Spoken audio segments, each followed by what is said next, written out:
ایک نیکی دوسری نیکی کا سبب بنتی ہے، ایک نیکی کے بعد دوسری نیکی کا موقع میں. اس طرح معاذ اللہ ثم معاذ اللہ ایک گناہ کرے تو بندہ دلیر نہیں ہو جاتا کہ چلو یار ایک کر لے. ہمارے بزرگوں نے لکھا ہے کہ آپ کی نماز قضا ہو جائے تو کسی کو بتائیں نہیں میری قضا ہو گئی، پھر تو وہ کہے گا چلو میں بھی قضا کر لیتا ہوں. آپ کوئی گناہ کریں تو گناہ کا اعلان، کوئی غلطی ہو جائے تو چھپائیں، بتائیں نہیں، ورنہ دوسرے بھی دلیر ہو جائیں. میں ایک تجزیہ نگار کو پڑھ رہا تھا، وہ کہہ رہا تھا کہ میڈیا پہ جو ہم دکھاتے ہیں نا چینلوں پہ، تو ہم تو وہ انٹرویو لے کے نا کسی مجرم کا کہ میں نے یہ کیا میں نے وہ کیا، تو آپ تو لوگوں کو گناہ کے طریقے بتا رہے ہیں، آپ لوگوں کو دلیر کر رہے ہیں کہ اس نے کر لیا تو میں کر لوں گا تو کیا ہو گیا. ایک گناہ دوسرے گناہ کا دروازہ کھولتا ہے. اسی طرح ایک نیکی دوسری نیکی کا سبب بن جاتی ہے.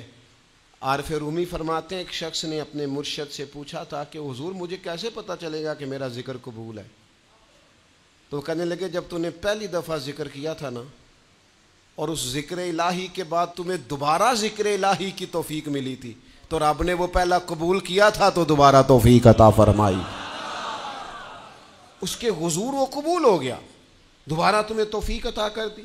ایک نیکی دوسری نیکی کا سبب. اگر آپ نیک ہونا چاہتے ہیں تو نیکیاں کرنی شروع کر دیں.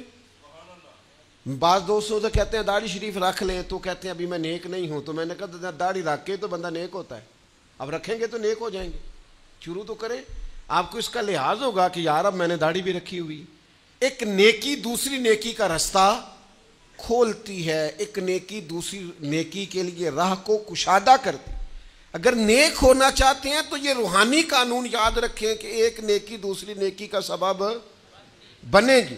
امام طبرانی روایت لائے ہیں، نبی پاک علیہ السلام کے حضور ایک شخص نے عرض کیا تھا کہ یا رسول اللہ صلی اللہ تعالی علیہ وسلم، دور جاہلیت میں نے 360 بچیوں کو زندہ درگور ہونے سے بچایا ہے.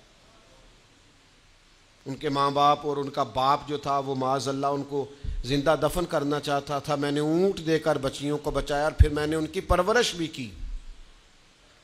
تو یا رسول اللہ صلی اللہ علیہ وسلم میں نے 360 بچیوں کی جان بچائی ہے، مجھے اس کا اجر ملے گا؟ یہ بڑی باریک بات اس شخص نے پوچھی ہے. اصول یہ ہے کہ حالت کفر میں جو انسان نیکی کرتا ہے اس کا اسے اجر نہیں ملتا. اجر کے لیے ایمان ضروری ہے، ایمان پر اجر مرتب ہوتا ہے. جس کا ایمان نہیں اس کو اجر نصیب شرط ہے کہ بندہ مومن ہو تو اس کے نیک اعمال قبول. اب یہ سوال کیا کر رہے ہیں، ذرا باریک بات ہے سمجھے. یا رسول اللہ صلی اللہ تعالی علیہ وسلم، کیا مجھے اللہ اجر دے گا؟ میں نے دور جاہلیت میں 360 بچیوں کو زندہ درگور ہونے سے بچایا ہے، اس کا مجھے اجر ملے گا؟ قربان جائیں، حضور فرماتے ہیں انا افصح العرب، میں عربوں میں سب سے زیادہ فصیح و بلیغ ہوں. اس نے کہا حضور اجر ملے گا؟ تو حضور فرمانے لگے تمہیں تو اجر مل گیا ہے.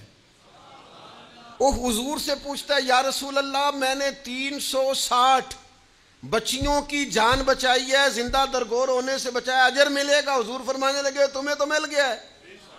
او بھائی مل گیا ہے نا، حضور کے سامنے بیٹھا ہوا ہے، اس سے زیادہ بھی کوئی اجر ملنا ہے؟ نبی پاک کے سامنے بیٹھ گیا ہے اور حضور سے سوال کر رہا ہے.